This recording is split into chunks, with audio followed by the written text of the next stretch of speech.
सभापति महोदय, आपकी आज्ञा से मैं सदन का ध्यान इस बात की ओर आकर्षित करना चाहता हूं कि सरकार के कुछ मुख्य कार्यों में से एक महत्वपूर्ण कार्य देश के विभिन्न भागों में समय समय पर होने वाले दंगों के कारणों का पता लगाना है। इस सदन के सभी दलों के माननीय सदस्यों ने एक दूसरे पर अनेक आरोप लगाए हैं। मैं इनमें से कुछ आरोपों से सहमत हूं, लेकिन मैं यह मानता हूं कि एक दूसरे पर इस सदन में आरोप लगाने से समस्या का कोई हल नहीं निकल सकेगा और ना ही स्थिति में कोई सुधार आ सकेगा।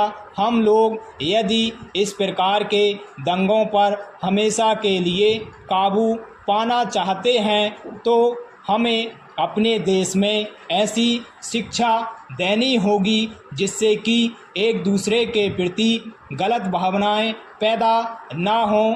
पैरा सभापति महोदय, पिछले काफ़ी समय से इस देश के कई भागों में जो लड़ाई झगड़े हो रहे हैं, जो दंगे हो रहे हैं, उन पर आज हमारे इस माननीय सदन में चर्चा चल रही है। इस सदन में हम सभी सदस्य यह अनुभव करते हैं कि यह चर्चा करने के अलावा हमें इस बात पर भी विचार करना चाहिए कि इस प्रकार के लड़ाई झगड़े व दंगों पर तुरंत नियंत्रण कैसे किया जा सकता है ताकि निर्दोष इसके शिकार ना होने पाएं और स्थिति भी ज़्यादा खराब ना हो सके।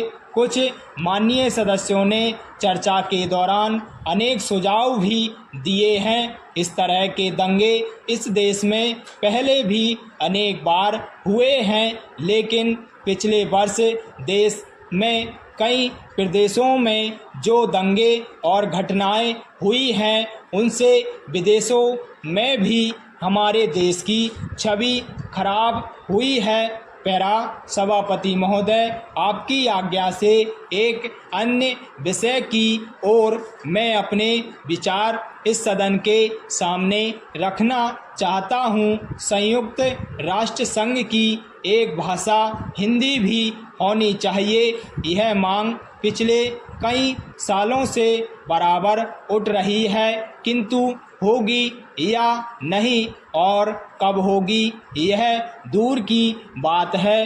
अभी हमारे देश में तटस्थ राष्ट्रों का सम्मेलन हो रहा है। मैं समझता हूं कि भारत की भूमि पर इतना बड़ा अंतर्राष्ट्रीय सम्मेलन पहले कभी नहीं हुआ था। इसका श्रेय हमारी वर्तमान सरकार को जाता है, किंतु मैंने सुना है कि वहाँ भी हिंदी भाषा का प्रयोग नहीं होगा, केवल 4 भाषाओं की व्यवस्था की गई है। अगर ऐसी सूचना गलत है तो बहुत अच्छी बात है। हिंदी की व्यवस्था अवश्य होनी चाहिए।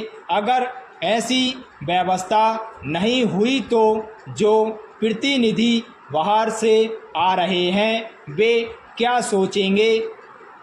जिस देश की अपनी भाषा नहीं होगी उसकी क्या उन्नति हो सकती है। इसमें भारत के ही नहीं बल्कि बाहर से भी प्रतिनिधि आ रहे हैं, उनमें से बहुत से हिंदी जानते हैं। मैं सरकार से कहना चाहता हूं कि हमारे पास सुविधा है और साधन की भी कमी नहीं है, इसलिए मैं सरकार से प्रार्थना करूंगा कि कम से कम तटस्थ राष्ट्रों के सम्मेलन में हिंदी की व्यवस्था होनी चाहिए। मैं यह भी कहना चाहता हूं कि हिंदी के संबंध में जो कानून बने हुए हैं उनका पालन अवश्य होना चाहिए।